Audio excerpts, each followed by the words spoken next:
Hey everybody, just want to make a 75,000 mile update report on my Tesla.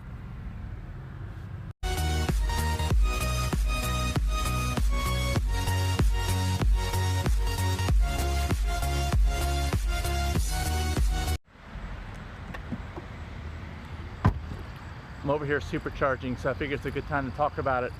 And I've had the car since March 2017, so it's been like a year and a half. Is my shirt straight? I don't know.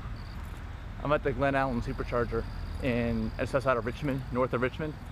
So I've had it for that long, and I've supercharged it like 800 times already. Okay, so far I've probably lost maybe 10 miles at the most on the battery range, and from what I understand, that's probably all I'll be losing for quite some time. You drop down a lot in the very beginning, and then after that it doesn't drop at all until the battery gets killed, pretty much. So I haven't noticed anything wrong with the battery. Let's see, since my last update, which was, I think it was like in January, I had like 40,000 miles. You know, I had some kind of different issues. Was it January? I think it was. I don't even know if I had my front axles replaced at that time, but that's been the biggest issue I've had in this year and a half, 75,000 miles, is that I've had to have the front drive shafts replaced. And the reason why was because not only the vibration problem, which is well known, and I've got that on my channel, you can look up different videos on that, but the bigger problem is that I was having a bunch of slack in the drive line. And I know I've owned front wheel drive cars before. This was in the front of the car, and you know, they've got the CV joints, and as they wear, they start to develop some slack in there. The bearings aren't tight anymore where those joints are, and it necessitated the replacement of that. So that seemed to solve the problem, although the actual vibration is still there. I've got to lower the suspension down, and outside of that, I think I had a few minor problems here and there. One thing I did notice, and I did some videos on it recently, is the door handle on that passenger side door that I just closed.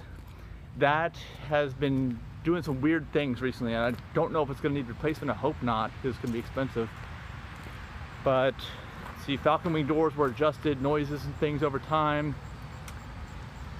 Those noises have completely gone away, so I hope that it's not going to give me any more problems, but you never know. And let's see, what else? Tires. I went through a set of tires, but I lasted almost 60,000 miles, and I've done, even the people at Tesla couldn't believe that it lasted that long. But what I've learned over time, and I've made videos on this too, is that you don't ever want to use anything but the normal suspension mode, okay? Because if you use the low, you know, thinking you're going to corner fast and stuff, that's fine, but then you're going to wear the insides of the tires, especially on the rear. And I did that. And you don't even want to use the automatic lowering, because if you use automatic lowering on the highway, it drops you in the low. Very low is even more problematic, but even low is a problem. Sure, you get better range, but like for me, I got unlimited supercharging. I don't have to worry about that. So I try to use the high as much as I can. Actually, when I go in the superchargers, I remember put it into high or very high at very low speeds, so that it kind of wears on the outsides of the tires instead of wearing more on the insides. And I never use the low settings unless I'm going to floor it. That's the only time I use the low settings. And so I have to plan that in advance by a few seconds. But outside of that, you know, it's really been, I'd say, problem-free for this long of a period of time. And you know, I'm putting a ton of mileage, as you can see on the vehicle, so I'm going to have a lot more to report for you over the next, you know, couple, I don't know, however many years. I plan on driving this vehicle until it dies. I mean, I'm going to drive it right into the junkyard, or it'll drive itself, because I really hope that I'll get the full self-driving stuff coming out soon. You know, I paid for that when I bought the vehicle. And you know, if you look at my vehicle now too, I've got the new rims on it too, the ones from Tesla that they gave out for the referral program. Thanks you guys for using my referral code. It allowed me to get those as Mike5108 if you need a referral code. I'm trying to think of anything else. I mean, my experience with the autopilot too over this period of time, which is why I bought the car also, is that it's getting better and better over time. And if you look at my videos, my test videos, different locations that I go to where I am testing different roads, you can see it gets better and better over time. I just did a couple videos yesterday actually about how it does in traffic, stop and go traffic, especially when you have to stab the brakes and avoiding rear-ending people. And it's really a big safety feature, I think. I mean, it's not perfect, it's got problems, and you could be killed, you know, using autopilot if you don't use it right. People have been, and I've made videos on that too. But outside of that, I think it's a great car. I recommend it to everybody if you can afford it. Outside of that, the Model 3, just get the base Model 3 if you can, or the lowest price one you can right now with autopilot. Get most of the same features. There's not as much room, no four-wheel drive. You can't take it, you know, off-road really at all. I mean, I take it off-road from time to time, but I don't do any off-roading. I just go places that don't have paved roads, and very gently. You know, that's how I drive if you see my videos. So anyway, that's it, and I look forward to your comments. What do you think about how my experience has been?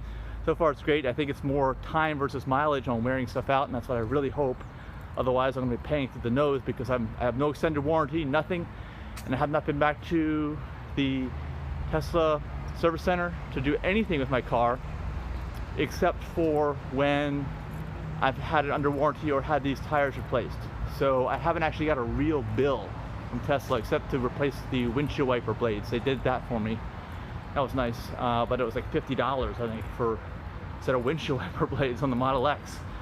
But you know, after that much mileage, you've really got to do something. And I'm hoping that the grocery store is going to be open here. It looks like Target's even closed.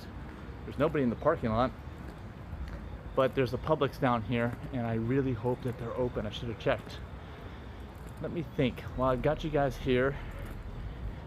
I mean, really, it's a great car. It attracts way too much attention, you know, when you open those doors, and they're fun. They're fun to play with and use the little Christmas lights feature, holiday lights. Everybody loves the car. Gosh, if I was probably an Uber driver, I could make a lot of money too. You know, if I had the time to be an Uber driver, because people would love to request this vehicle if they can. I don't know if you can request specific vehicles or not, but I'm sure that people would if they could do that. And actually, it does look like the store's open, so at least some people are here. These guys are working on building out that area. Anyway, that's my report. I'll finish this video up with a few pictures of the Falcon Wing doors opening. That's about it. Look forward to reading your comments. Thanks so much for watching the channel. Alright, one of the coolest things about the Model X is the power doors, and how I can, like, I'm carrying my groceries, I can open from the key fob this stuff. Falcon Wing doors going up. Don't look at my mess in the back or how dirty my car is. Can open other doors too. Drivers, passenger. What other car can you do that on, huh? What? And just look at that. I mean, this attracts so much attention. Don't look on the inside of my car. Yeah. Pretend there's nothing in there because it's so dirty. I've always got a giant cooler back there and a mattress in there half the time for sleeping.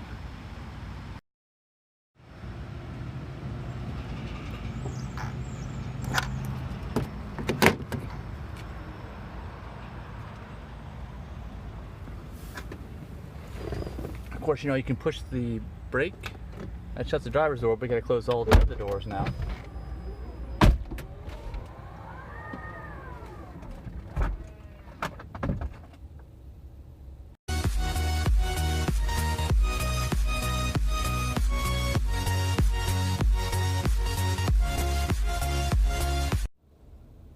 And then my pin to drive.